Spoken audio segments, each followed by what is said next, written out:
have just some very brief, slightly personal remarks to contribute tonight, but before I start,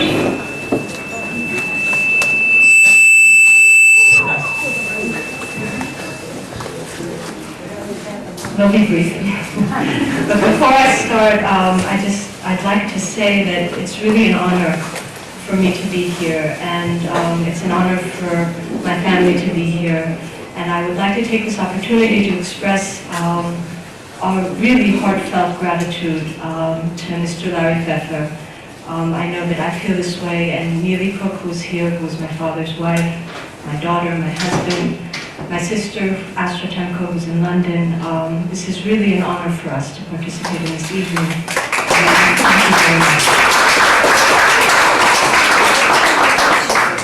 Really, the satisfaction that we have is really only overshadowed slightly by the sadness that my father's not here tonight. I think it would have meant very much.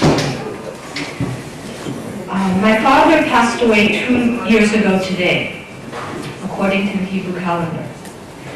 For a man who spent his youth under the spotlight of history, he died relatively quietly and anonymously. Growing up, I heard of his past like most children hear of their parents' past, from my father's own stories. None of my friends knew who my father was, probably because most of their parents didn't know who my father was. My teachers didn't teach me who my father was and what he did, either because they didn't know or because it wasn't in the educational curriculum. We didn't read about my father in history books. Hillel Kook was not a name that was discussed.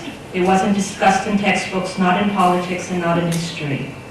Because, as Menachem Begin said on Israeli TV, not knowing that the microphones were on, Im Hillel Kook lo medabrim.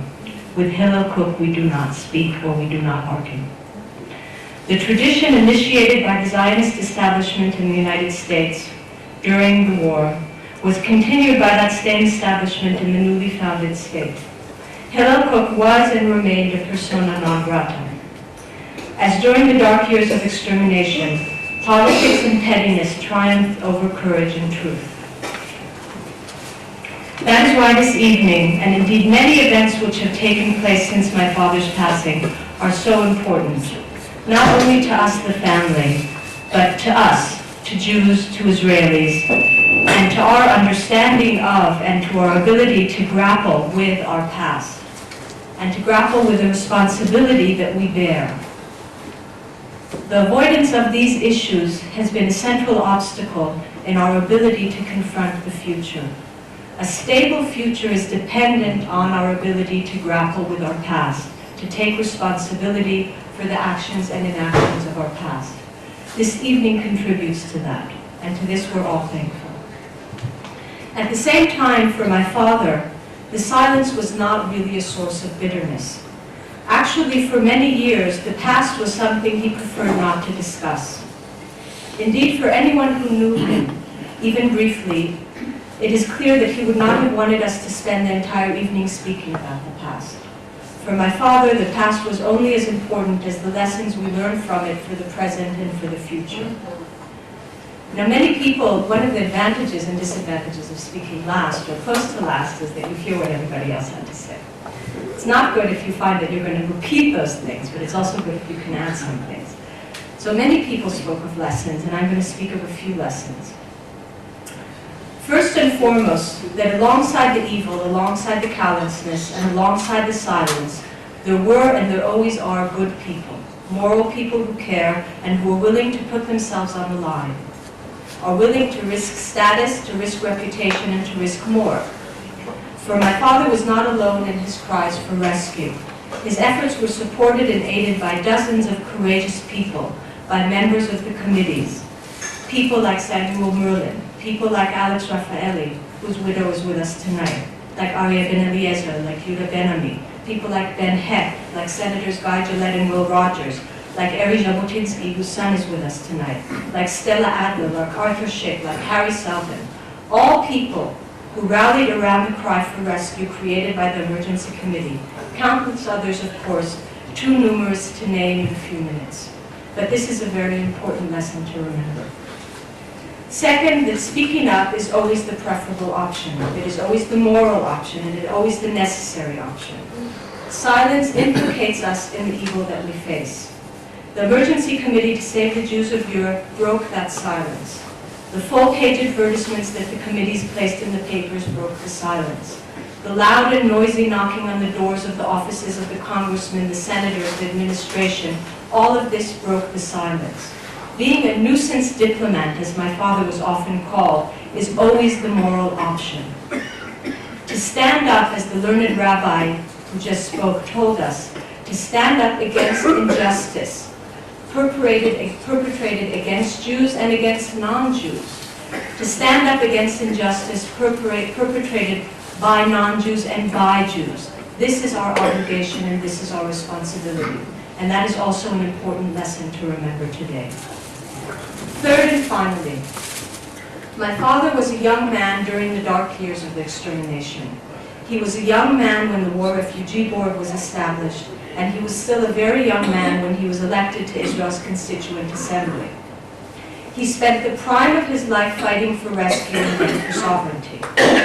After he resigned from the First Parliament, he dedicated the rest of his life to fighting for the realization of his vision of normalization.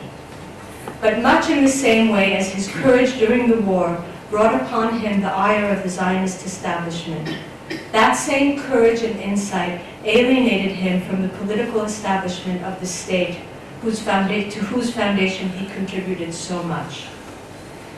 The vision he developed as early as 1945, when he was chairman of the Hebrew Committee for National Liberation, of a secular democratic republic in Palestine, as it was then called, in Israel today, where all citizens would be treated equally and with respect, where national identity would be separated from religion, where the sanctity of people would dominate over the sanctity of territory, was a vision that he maintained for the rest of his life.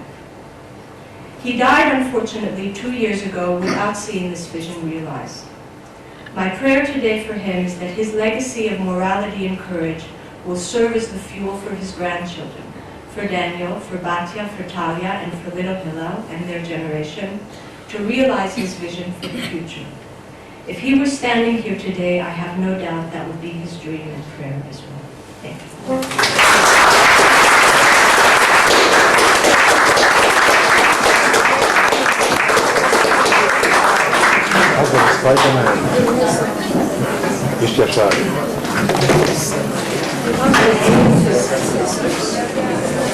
Becky, was today the yard position? Today? Let's rise, please. And maybe in memory of Kook was saying his mother reading the rest of the Chechena and the Chechena the one shift of the percent of the church after the Zamaros after the president of the Northern Rocheni. David Kadation, Baba, the Temple, the name was by Farmer, and the Violence of the Living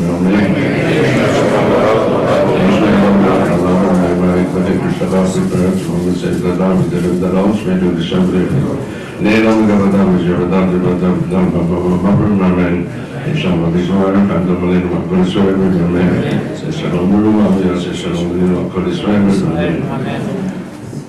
Now we conclude.